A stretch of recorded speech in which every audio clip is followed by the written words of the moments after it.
Ate, nanay, kasalanan mo rin kung bakit nangyari ito.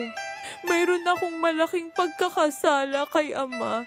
Mayroon akong pagkakasala sa anak kong babae. Ako ang may kagagawa nito. Ngayon, ang anak kong babae ay dapat magdusa. Pagkanta mo para malaman ko kung ano ang gagawin ko ngayon.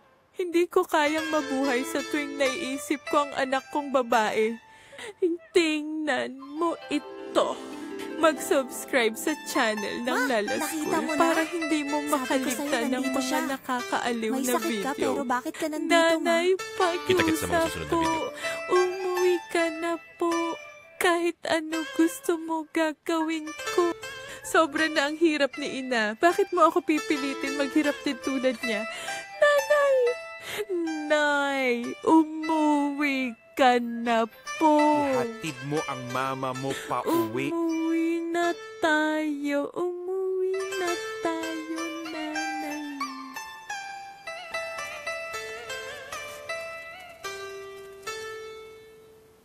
Hindi ko talaga.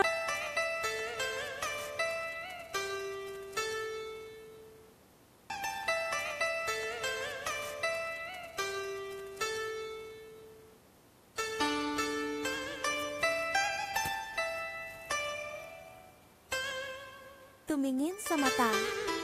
Kaunting gabay ni Lintien para kinaupnguyet. Pero naiinggit talaga ako sa kanila.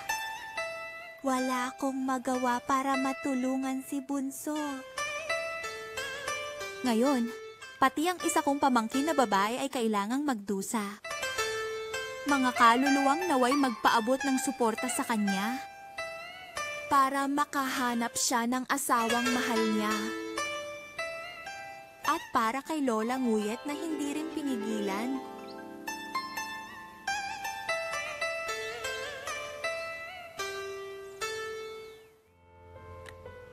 Bakit ka nandito? Akala niyo ba gusto ko talagang pumunta dito? Kung hindi ko nadiskubre ang nakakagulat na pangyayaring ito, hindi ko iisipin na pumunta sa bahay na ito. Hindi ko inasahan na mas masahol ka pa sa iniisip ko. May asawa at mga anak na ang ex ko. Pero bakit mo pa sinusubukang agawin ang asawa ko? Bakit? Dahil ba hindi nakuha ni nanay si tatay? Kaya ikaw ang kailangan pumasok sa pamilya niya? Huwag kang mag-imbento ng ganon. Mga batang nagmamahalan, hindi ko rin alam. Kung alam ko lang na tatay ni Min si J-Fop, pinilit ko sana si Min na lumayo sa anak kong babae. Hindi ako naniniwala. Paano naman mangyayari ang ganoong pagkakatulad? Tanging nakikita ko ay ang katotohanan. Nanay, tinuruan mo ang anak mong babae na akitin ang anak kong lalaki. Papasukin mo ang anak mo sa bahay ko? Ginugulo niya ang bahay ko? Paano kung balak pa rin kunin si Fap? Sabihin mo sa kanya, matagal ko nang nakalimutan ang taksil na lalaking iyon. Hindi siya karapat-dapat para gawin ko ang mga bagay na iyon. Huwag kang mag-alala, itago mo siya, hindi ko siya kailangan. Iniwan niya ako para sa'yo. Wala namang magandang dahilan para dito. Dahil lang sa paghahangad niya ng pera at kapangyarihan sa inyong pamilya. At dapat mo ring bantayan si J-Pop? Sino ba ang nakakaalam kapag hawak na niya ang lahat? Hindi ka na niya kakailanganin. Sino ang nagbibigay sa iyo ng karapatang magsalita ng ganyan? Subtitles made by the Mas mabuti, umuwi ka na. Pero nakaya mong manatili ang asawa mo?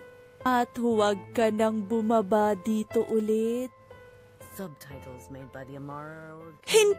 Hindi ko kayo titigilan!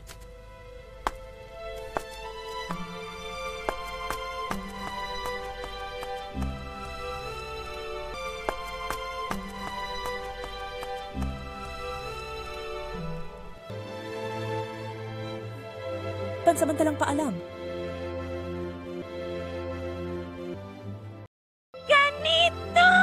Bakit ganito? Bakit maniwala